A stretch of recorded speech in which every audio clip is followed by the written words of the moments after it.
Bienvenue pour cette conférence qui va être consacrée à la mer, réservoir des médicaments du futur. La gamme des substances issues de la mer et qui sont susceptibles de donner naissance à des médicaments est large.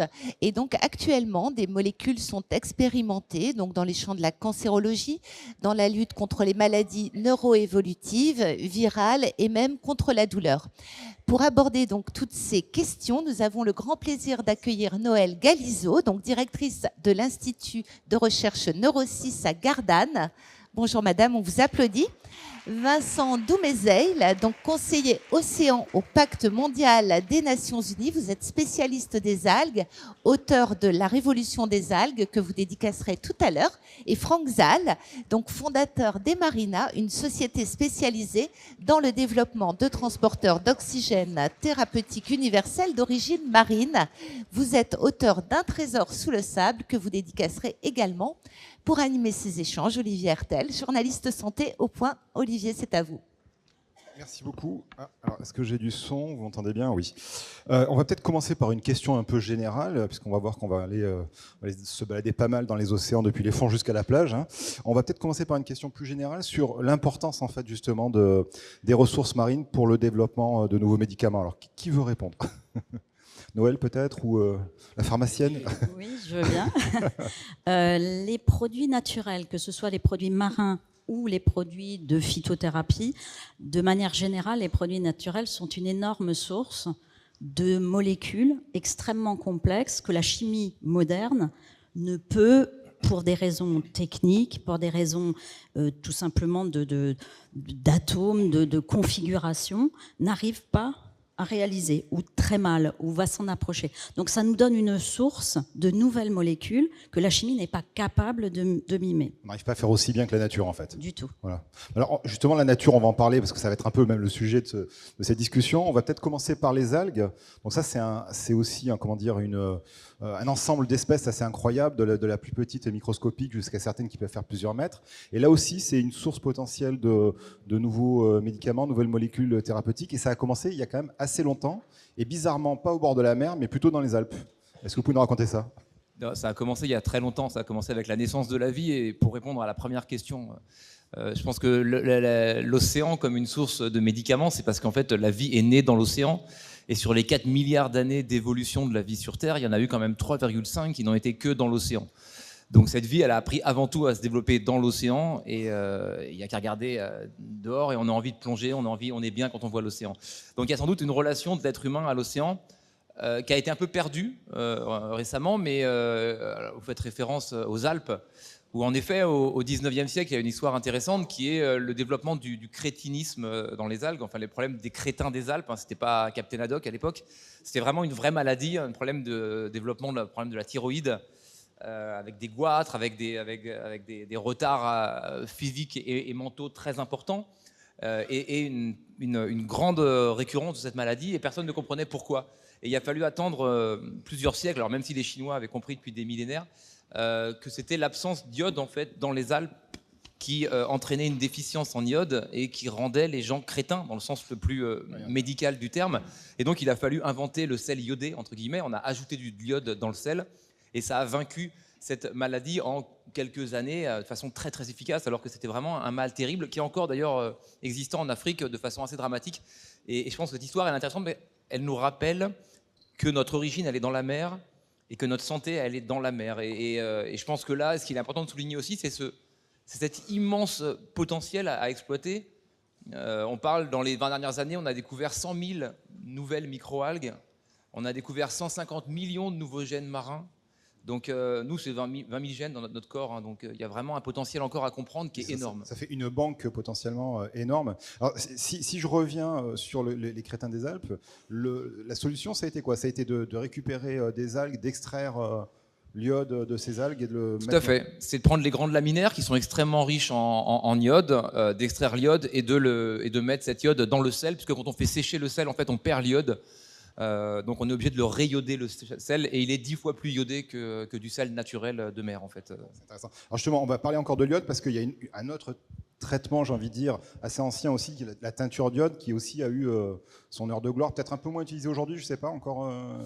Alors, surtout l'iode, elle vient plus du tout des algues, malheureusement aujourd'hui, elle vient des mines, hein, comme on aime l'efficacité. Mais cette teinture d'iode, c'est intéressant parce que c'est une histoire assez délectable. C'est Bernard Courtois, en fait, qui était un grand chimiste à l'époque de Napoléon. Et Napoléon, il y avait un embargo sur la poudre à canon. Et il avait décidé qu'on devait pouvoir fabriquer de la poudre à canon, de la potasse, à base d'algues. Alors il a demandé à son plus grand chimiste, Bernard Courtois, de le faire.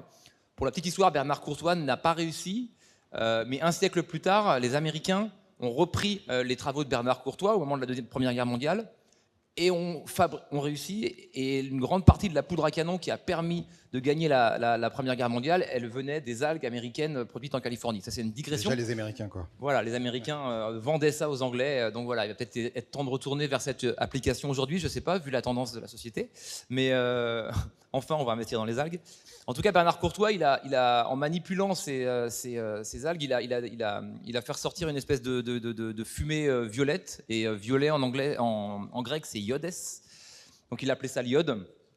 Et il a découvert que cette teinture d'iode, en effet, elle avait des grandes vertus désinfectantes et donc thérapeutiques, et elle permettait de soigner les blessures de façon très efficace. Alors, pour la petite histoire, il a été complètement disgracié par Napoléon, parce que Napoléon, il voulait qu'il invente des armes pour tuer des gens, pas pour les sauver. Hein.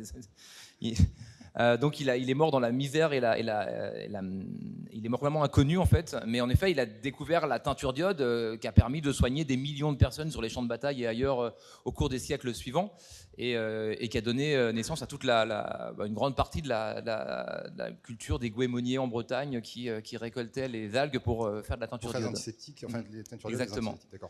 On en trouve encore aujourd'hui de la teinture d'iode ou Alors l'iode, encore une fois, elle est essentiellement extraite des nitrates bêtes au Chili. Est-ce qu'en Bretagne, il y a des gens qui font encore de la teinture d'iode avec des algues? Je pense pas. Non, plus trop, d'accord. Alors, les algues, ça se mange aussi, on aime ou on n'aime Surtout. pas. Ouais. Et ça a Non, aussi on aime. encore beaucoup On de aime vertus. tous On les aime algues. tous les algues.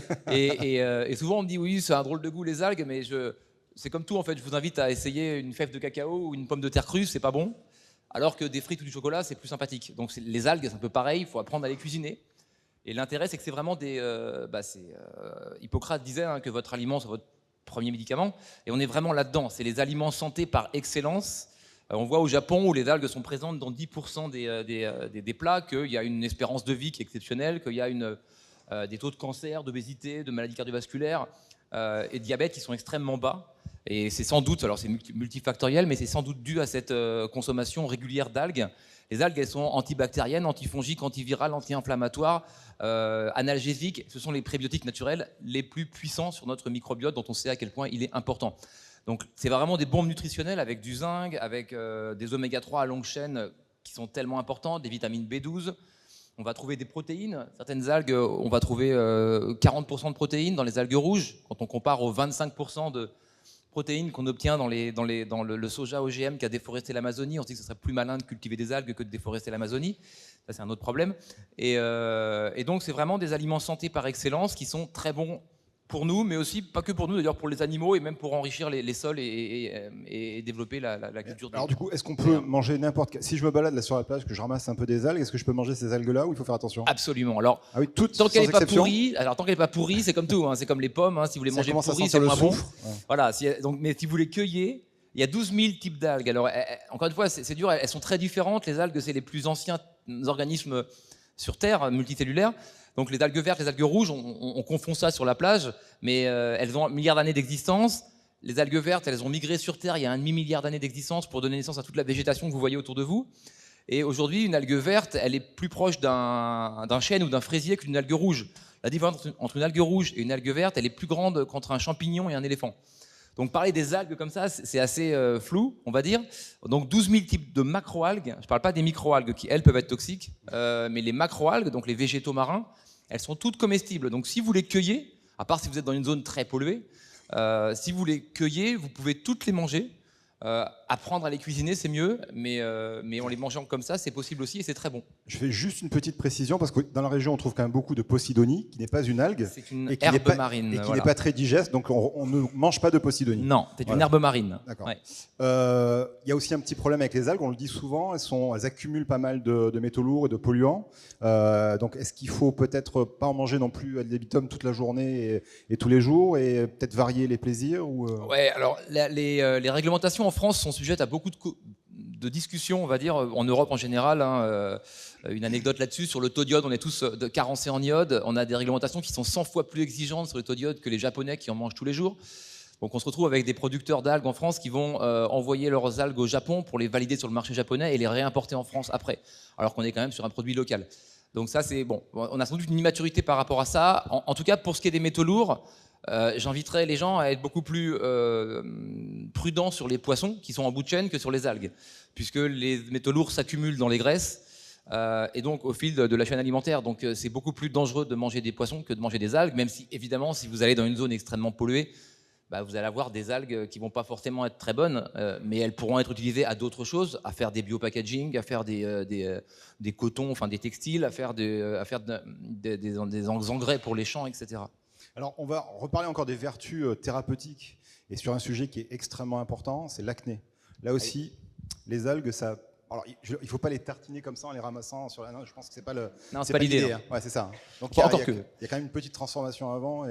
En fait, ce qu'il faut savoir, c'est que les algues ont beaucoup de similitudes avec nous. Une algue, il y a des algues, si vous les posez par terre au soleil, elles vont bronzer, par exemple. D'accord. Ouais, donc, si. Ça fait une similitude, il y a quand même pas mal de différences encore. Alors, le plasma, notre plasma est quand même très semblable, à l'exception de la teneur en sel, à l'eau des océans. Donc, il y a quand même des choses qui sont... Et les algues vont être largement utilisées dans le traitement de la peau, en général. Donc, cette algue dont vous parlez, là, qui traite l'acné, c'est l'Asparagopsis taxiformis. Elle est très efficace contre les bactéries et contre les archées aussi, qui sont un type de bactéries qui créent du méthane. D'ailleurs, pour la petite histoire, parce que les algues ont multiples facettes et multiples solutions, cette algue-là, si vous la donnez aux vaches, les vaches arrêtent de péter et de rôter. Donc, ça peut vous paraître un détail rigolo, mais juste pour faire très très vite, si on donne 40 grammes de cette petite algue rouge-là à toutes les vaches du monde, ça équivaudrait en termes d'impact sur le climat à arrêter toutes les voitures et tous les camions du jour au lendemain. Donc on ne parle pas de rien du tout, c'est un vrai progrès. Et donc cette algue-là, elle est très bonne pour l'acné, en effet, en plus d'empêcher les vaches de rôter.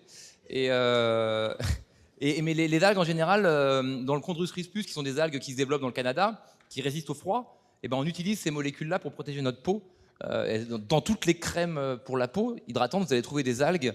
Elles vont avoir beaucoup de similitudes. Et dans les pansements, on va trouver de l'alginate qui va permettre à notre peau de se soigner plus facilement, d'empêcher les bactéries de se développer et de régénérer la peau.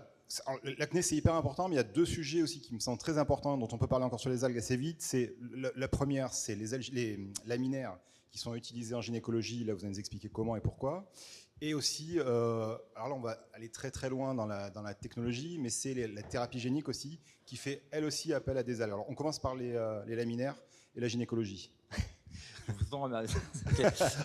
On aurait pu parler aussi, on n'a pas parlé, mais des algues pour le transit. C'est quand même la meilleure chose pour le transit. On a un peu parlé quand même avec les dragées Fuca, rendus célèbres par Coluche, pour les plus vieux d'entre vous qui connaissent Coluche, ceux de ma génération. Quoi.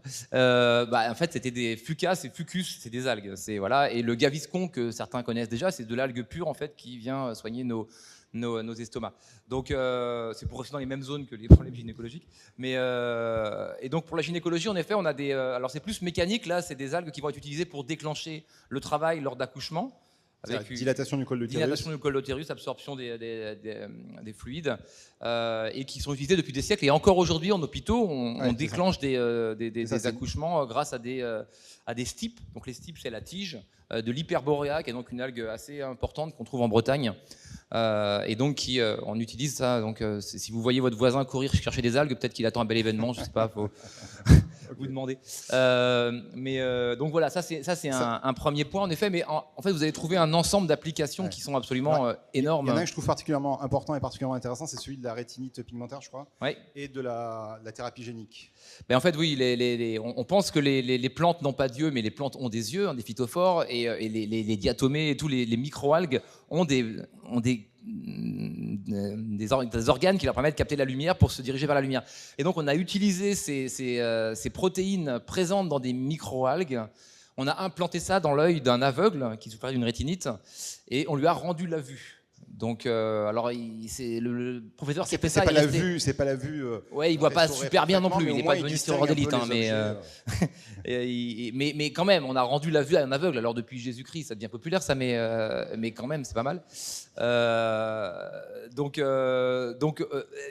mais c'est pour montrer qu'il y a un potentiel en effet. Ça peut aller très très loin, ouais. Et que on est en effet descendant de ces algues et que nos yeux, c'est une longue histoire, mais c'est quand même, ça descend de ce berceau de la vie, et c'est sans doute l'idée principale, c'est de se dire que le berceau de la vie, il est dans les océans, et pour trouver les solutions médicales, mais bien plus que ça, parce qu'on en parlera peut-être, mais les algues sont aussi une solution pour réparer la biodiversité, pour amoindrir le changement climatique, pour redémarrer la vie sur Terre, et même en termes d'injustice sociale, il y a une vraie redistribution des revenus qui peut se mettre en place grâce aux algues. Donc il y a une solution multifacette comme ça, parce qu'il faut se rappeler que les algues, elles sont le berceau de l'humanité et qu'il est temps d'apprendre à les cultiver. Et moi, mon message, il est là, il est de se dire, au-delà de la médecine, il faut apprendre à cultiver les algues. Aujourd'hui, 1 milliard de personnes meurent de faim. L'océan couvre 70% de la planète et contribue à moins de 2% de notre alimentation. Donc là, il y a un vrai sujet à adresser. Cultivons les algues. Il y a un gros potentiel. Alors, on va remonter un petit peu le temps, le cours de l'évolution en tout cas. On va passer maintenant aux éponges. Avec vous, Noël, je crois que vous êtes cette pharmacienne et vous êtes intéressée depuis pas mal de temps à la maladie d'Alzheimer et de Parkinson. Et alors, les solutions que vous recherchez, vous, c'est pas dans les algues, mais plutôt dans les éponges. Donc là, on change même de règne, c'est pas du tout la même chose. Alors, est-ce que vous pouvez nous expliquer déjà pourquoi vous êtes intéressé à cette maladie-là, enfin à ces maladies-là, et pourquoi les éponges ? Alors oui, donc moi je suis pharmacienne et je suis pharmacologue, donc neuropharmacologue. Donc c'était tous les mécanismes, la pharmacologie c'est les mécanismes, c'est comment ça marche, pourquoi un neurone dégénère, c'était ça la base du sujet.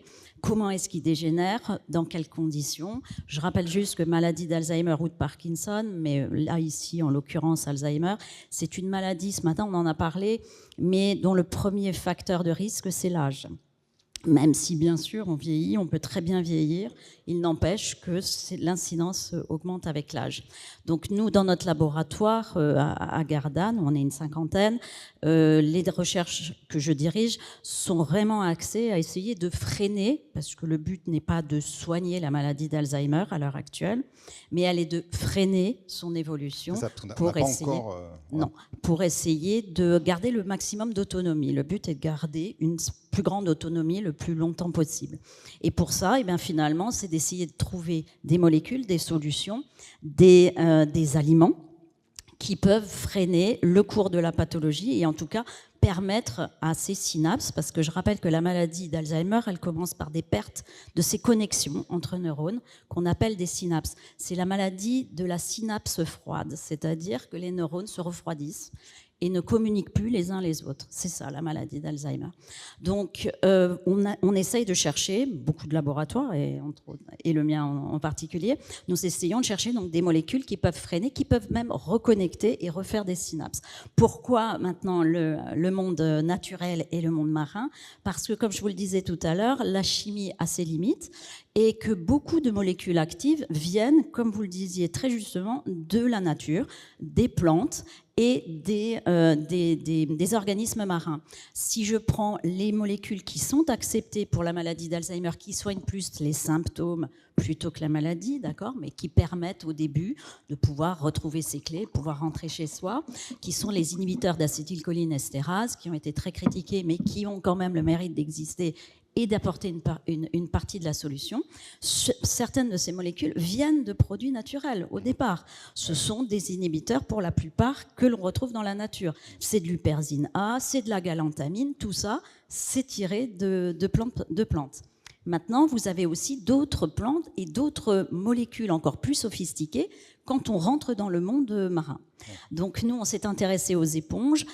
Pourquoi les éponges? Parce qu'il y a aussi certaines tribus, parce qu'on se base toujours, c'est comme les plantes médicinales.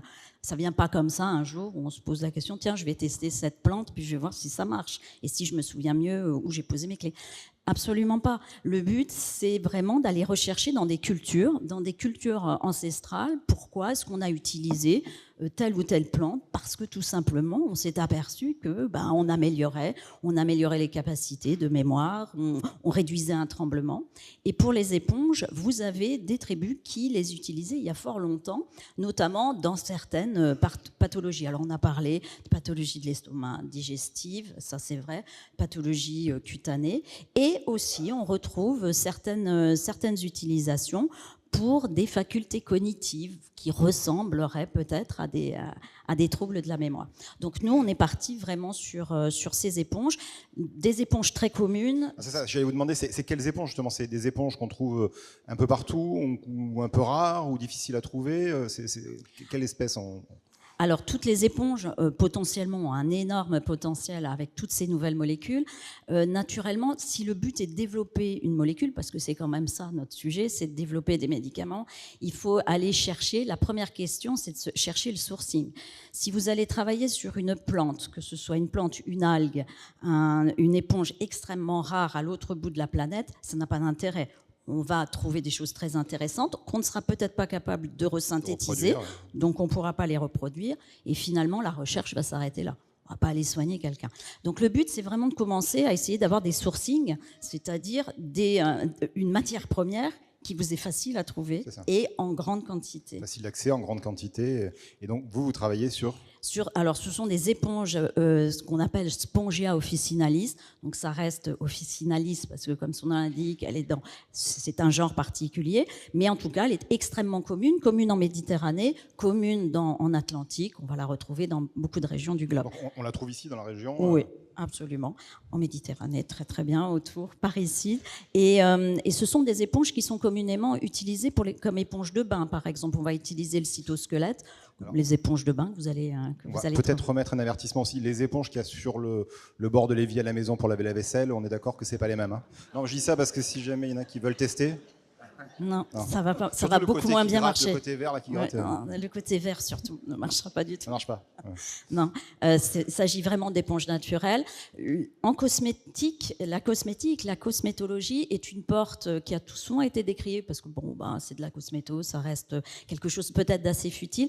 Il n'empêche que la cosmétologie a ouvert beaucoup de portes parce que finalement elle s'est intéressée très tôt à ce monde naturel que la chimie pharmaceutique, dont je fais partie, ne s'est pas forcément intéressée dès le départ, parce qu'on était très dans la chimie moderne. Vous avez déjà bien décrit, bien exactement, étudié, énormément d'activités, de principes actifs, avaient déjà débroussaillé, et finalement, dans ces éponges, on retrouve quand même en cosmétique, des substances, des principes actifs qui étaient utilisés, alors pour des soins, bien sûr, de la peau, anti-vieillissement, mais là aussi, anti-vieillissement égale antioxydant, et finalement, un neurone, quand il commence à mourir, il a besoin d'antioxydants, énormément, parce que c'est une des voies de stress du neurone. Alors, dans ces éponges, qu'est-ce que vous trouvez? Qu'est-ce que vous collectez, extrayez pour justement essayer de trouver des solutions thérapeutiques à ces maladies-là? Alors nous sommes intéressés au lait des éponges, c'est-à-dire qu'une éponge, on les traite en fait, puisqu'elles ont un lait dans tout leur cytosquelette. On utilise le cytosquelette pour le bain.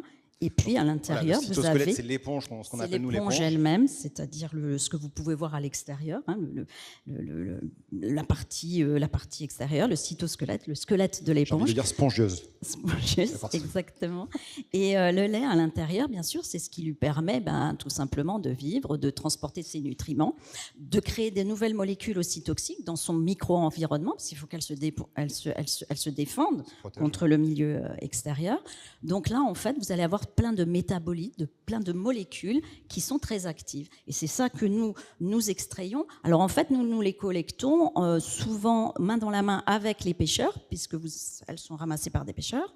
Et les pêcheurs vont utiliser la partie cytosquelette pour la partie cosmétique. Et nous, l'idée était de pouvoir récupérer tout ce lait qui finalement au départ était complètement évacué et puis jeté. C'était de pouvoir le récupérer afin de pouvoir extraire les molécules les plus actives. C'est une façon encore d'optimiser la ressource qui est de toute façon prélevée. Exactement. Et qui permet justement d'en tirer encore peut-être un exploiter. Alors le lait dont vous parlez, c'est là-dedans, donc on va trouver toutes ces molécules. Vous me disiez que vous cherchez pas une molécule miracle, c'est plutôt des cocktails en fait, c'est ça? Alors voilà, et ça je pense que c'est peut-être, et on en a abordé ce matin avec tout ce dont on a parlé aujourd'hui, et ce matin et maintenant. C'est-à-dire que ces maladies, en tout cas pour ma part, parce que moi je suis focalisée là-dessus, mais sur les maladies neurodégénératives et en particulier Alzheimer, ce sont des maladies, quoi qu'on en dise, à part quelques cas génétiques, dont on ne connaît pas la cause. On connaît une succession de conséquences et de mécanismes d'action, mais on ne connaît pas la cause. On a un faisceau, il y a certainement énormément de petites causes qui finalement vont converger vers ces maladies. Donc quand je vous ai dit ça, je vous ai pas dit grand-chose, mais si ce n'est qu'il y a énormément de mécanismes d'action qui vont entrer en jeu et qui vont tous ensemble créer la maladie. À partir de là, une fois qu'on a dit ça, on comprend beaucoup mieux qu'une seule molécule, en se disant ça va être la molécule miracle qui va marcher, ça va être compliqué. Ça va être très compliqué de pouvoir se dire je vais contrecarrer, je vais bloquer la maladie, je vais en même temps essayer de faire repousser quelques connexions, pas de neurones, on l'a dit ce matin, une fois qu'on perd un neurone, il est perdu. Quel que soit le stade de votre vie, vous perdez, il est perdu. On est avec un certain nombre qui continue à maturer, à se développer, mais on les perd. Mais en revanche, on peut refaire des connexions. Il y a ça de magnifique dans le neurone, c'est que jusqu'à la fin de votre vie, la plasticité neuronale est existante. Vous pouvez jusqu'à la fin de votre vie refaire des connexions et donc réparer ce qui a été perdu. Et c'est pour ça que les cocktails de molécules nous intéressent, faire des extraits, des combinaisons de molécules nous intéressent. Parce que si je combine des molécules, elles vont avoir plusieurs cibles et elles pourront agir en synergie. Et c'est ça que nous recherchons, c'est les synergies. Ce que vous arrivez à extraire, c'est quoi? C'est des cocktails de 3-4 molécules qui vont... Exactement. Alors naturellement, l'idéal, ce serait d'en faire beaucoup plus. Après, il y a des points de vue réglementaires dont vous allez beaucoup parler. On reste quand même dans le développement d'un médicament. Et dans un médicament, on a des contraintes réglementaires. Plus vous allez accumuler de molécules, finalement, plus vous allez avoir d'effets, mais plus vous risquez d'avoir des conséquences. Et les conséquences ne sont pas toujours agréables, elles peuvent être très toxiques. Donc le but, c'est de pouvoir avoir des cocktails qui soient maîtrisés, 3-4 molécules, qui agissent en synergie à des concentrations qui sont assez faibles pour n'avoir que les effets bénéfiques sans avoir les risques. Et donc les effets bénéfiques. Alors, juste, est-ce qu'on peut donner peut-être un ou deux noms de molécules un peu compliquées pour impressionner tout le monde? Alors, oui. Je les aime bien, moi, celui-là. Ça, je peux. Alors, vous avez des diterpènes, des terpénoïdes, vous avez les gracillines, vous avez des homotaurines, vous avez une petite...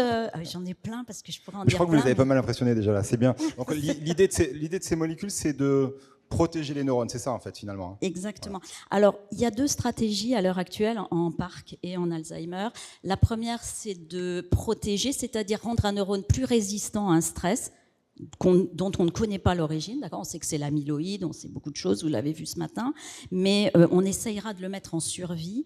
Et le deuxième effet que nous développons de plus en plus, aux États-Unis, un peu partout, c'est l'idée de pouvoir faire des reconnexions. Je travaille sur ma masse existante de neurones qui sont toujours là, qui ne sont encore pas malades, et je vais essayer de les faire travailler à refaire des connexions pour pouvoir compenser tout ce que les autres malades, les neurones malades, ne font plus.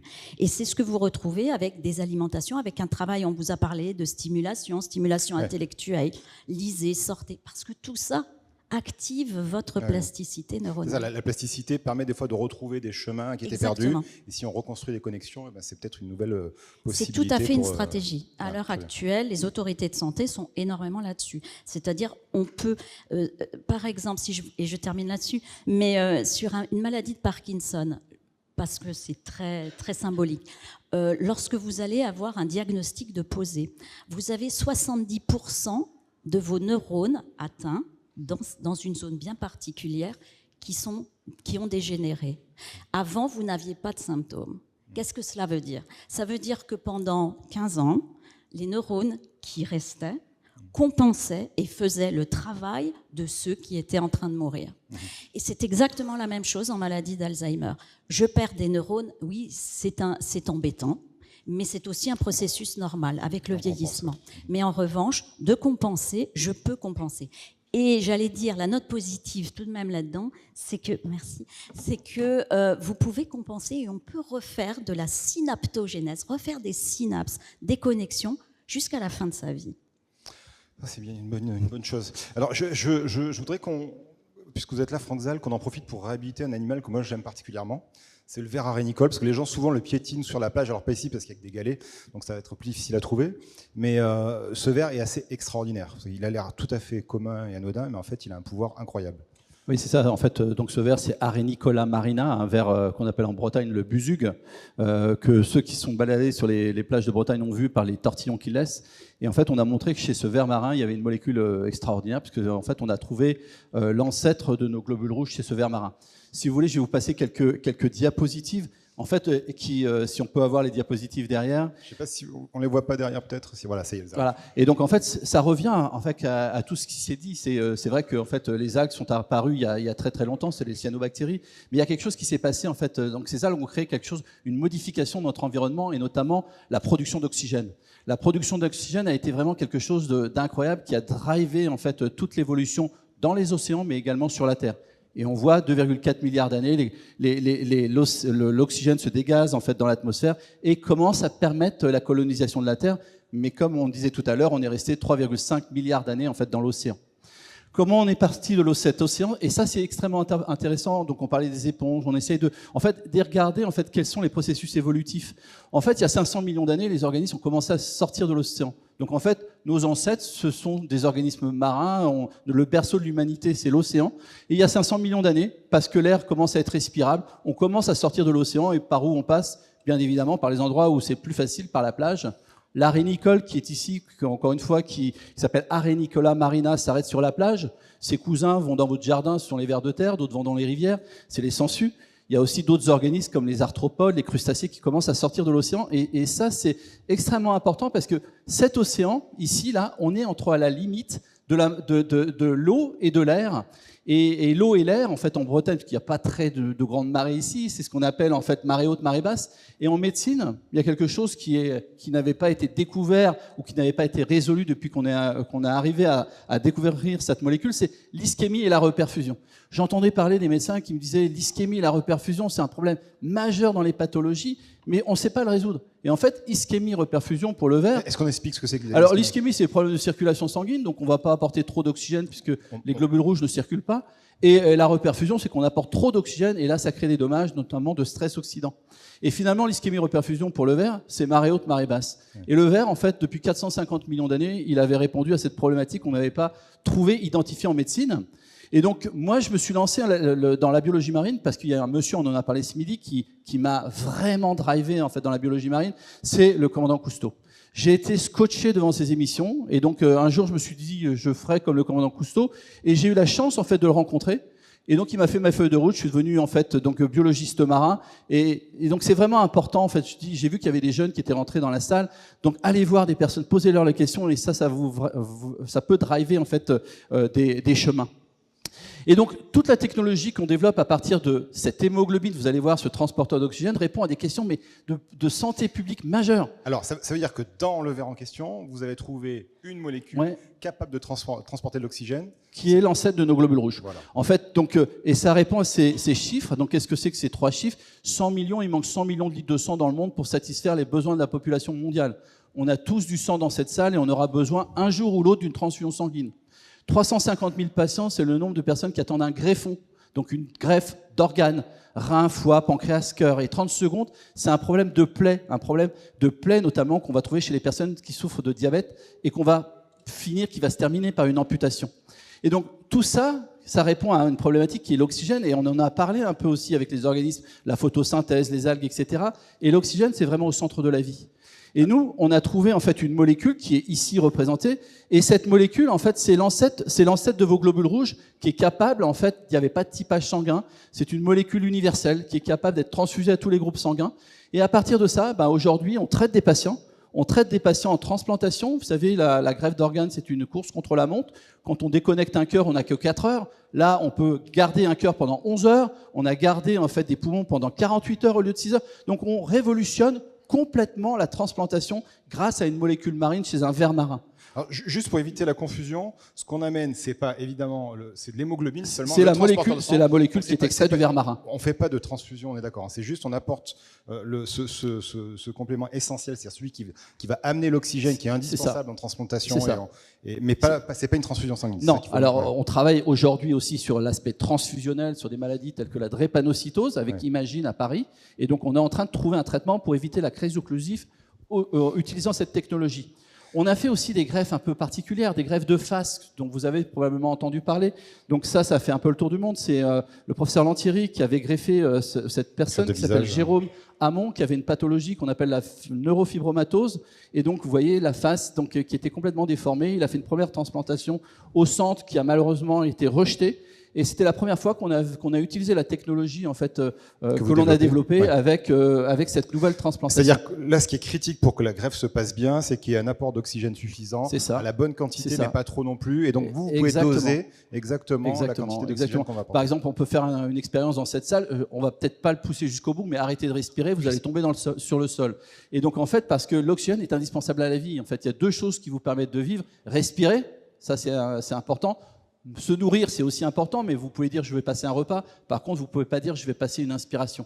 Et en fait, on a trouvé vraiment une technologie centrale en fait dans toutes les technologies, dans toutes les pathologies de type ischémie et anémie. Donc ischémie, problème de circulation sanguine, et anémie, en fait, problème de transporteur d'oxygène.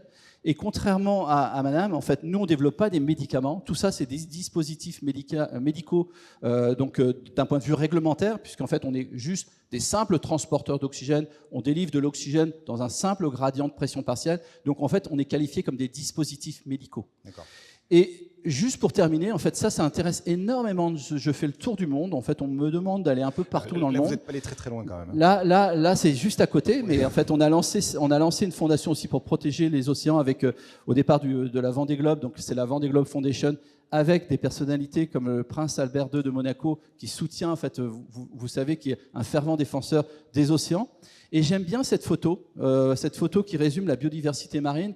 Vous savez, en fait, je vais vous emmener, en fait, si je vous amène dans un manoir en Bretagne ou dans un château où il fait froid, et vous avez une belle bibliothèque comme sur la photo, et une boîte d'allumettes et une cheminée. Je peux vous dire que le premier réflexe de l'homme avec un grand H, qui inclut aussi les femmes, c'est de gratter en fait une allumette, allumer un bouquin, chauffer la pièce pendant 5 minutes, puis 5 minutes, c'est pas suffisant, on va brûler toute la bibliothèque, et puis toute la bibliothèque, c'est pas suffisant, donc on va brûler le bois de la bibliothèque, et à la fin, on va réfléchir, on va se dire, mais est-ce que la solution pour se chauffer n'était pas écrite dans les bouquins?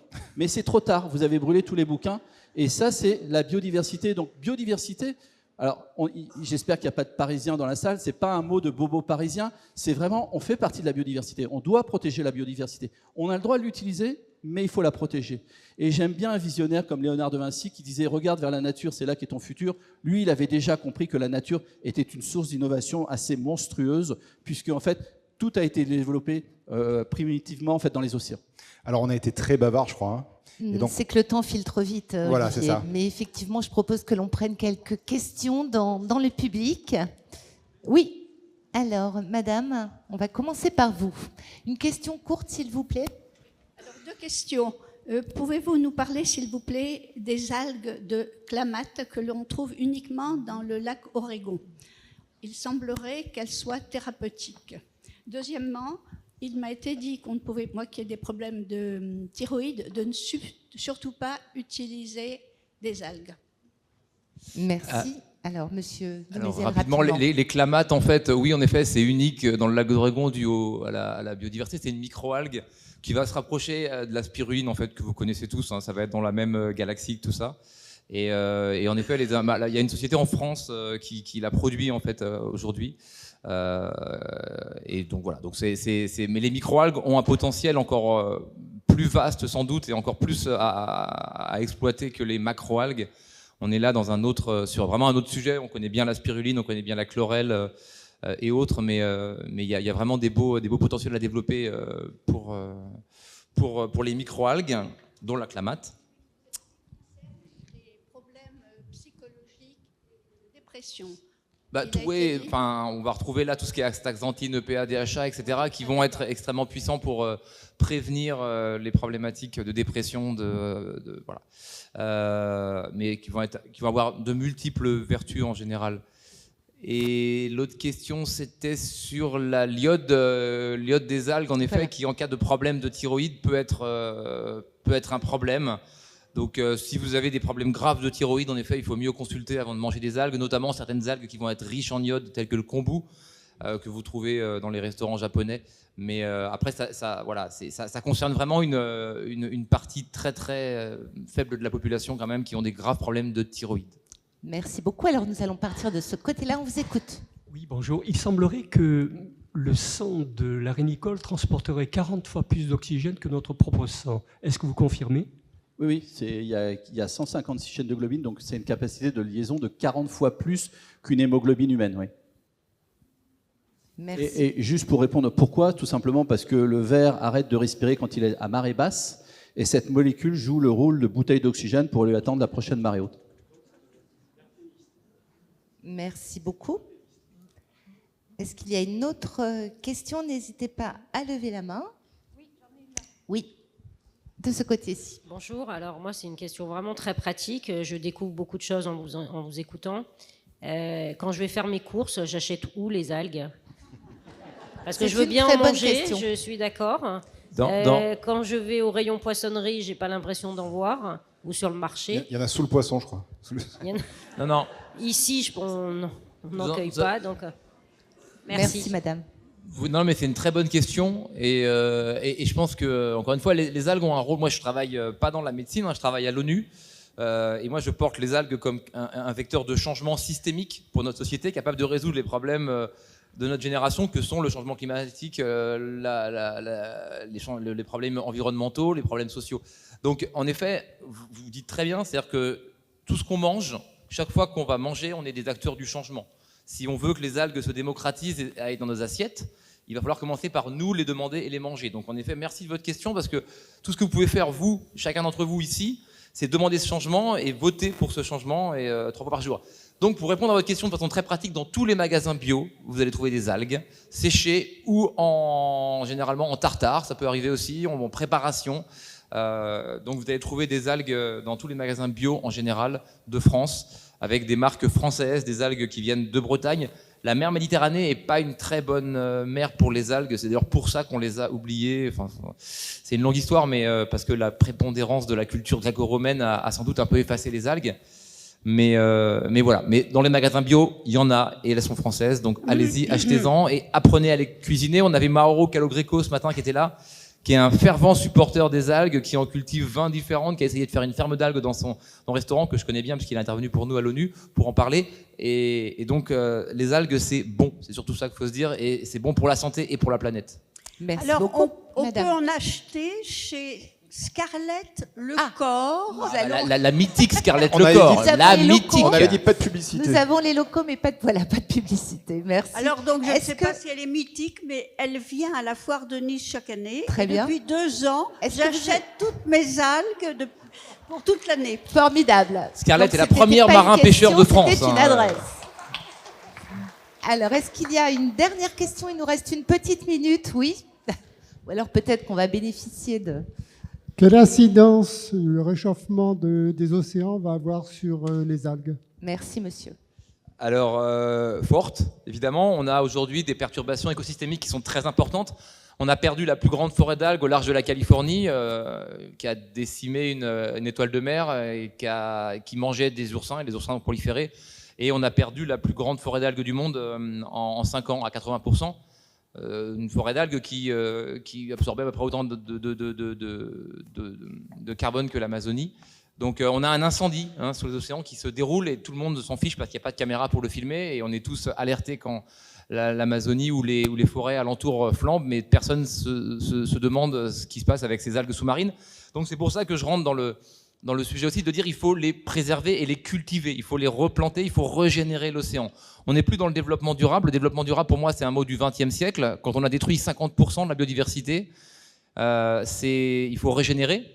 Et donc, il y a un intérêt double à régénérer les algues parce qu'elles vont subir le réchauffement climatique, mais on va pouvoir trouver des algues qui vont être plus résistantes. Elles poussent partout, les algues. Donc, on va plutôt avoir une migration des algues vers le nord, vers le froid. Et puis, il y a des algues tropicales qui vont se développer. Ce qui est intéressant, c'est que les algues, elles absorbent beaucoup de carbone. Les algues les plus performantes, elles poussent de 40 cm par jour pour atteindre 60 mètres de haut. Donc vous imaginez la capacité de séquestration de carbone que ça représente. Et en plus, quand elles meurent, elles enfouissent le carbone au fond des océans.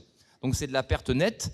Donc aujourd'hui, les algues et les microalgues, encore plus, le plancton notamment, sont perçus comme une arme exceptionnelle pour lutter contre le changement climatique. Aujourd'hui, les océans absorbent 30% de nos émissions. Il se pourrait que demain, ils n'absorbent plus rien s'il n'y a plus d'algues et plus de plancton, ou qu'ils absorbent beaucoup plus si on apprend à les préserver et à les cultiver. Donc c'est ça tout l'enjeu, je dirais, au niveau du système. Donc encore une fois, on parle d'une solution globale. C'est pas que notre santé. Notre santé, elle s'intègre dans celle du monde. C'est Gaïa, il y a un organisme global duquel on peut s'extraire. Et le climat, c'est une grande maladie qui nous menace tous. Et donc là, pour ça, les algues aussi ont une réponse à apporter, de même que tous les autres organismes marins, encore une fois, qu'il nous faut encore découvrir. C'est ça, c'est une vision d'ensemble, ce qu'on appelle le One Health, donc ça c'est un principe important à défendre. Je crois qu'on a terminé. Merci. Il me reste donc à vous rappeler que Franck Zal et Vincent Doumézel vont dédicacer leurs ouvrages. Je pense que les couvertures vont s'afficher. Un trésor sous le sable pour Franck Zal, La révolution des algues pour Vincent Doumézel et Comment les algues peuvent sauver le monde. Voilà, vous avez donné quelques éléments de réponse. On vous applaudit, on vous remercie. Merci beaucoup à tous les trois et merci Olivier. Voilà.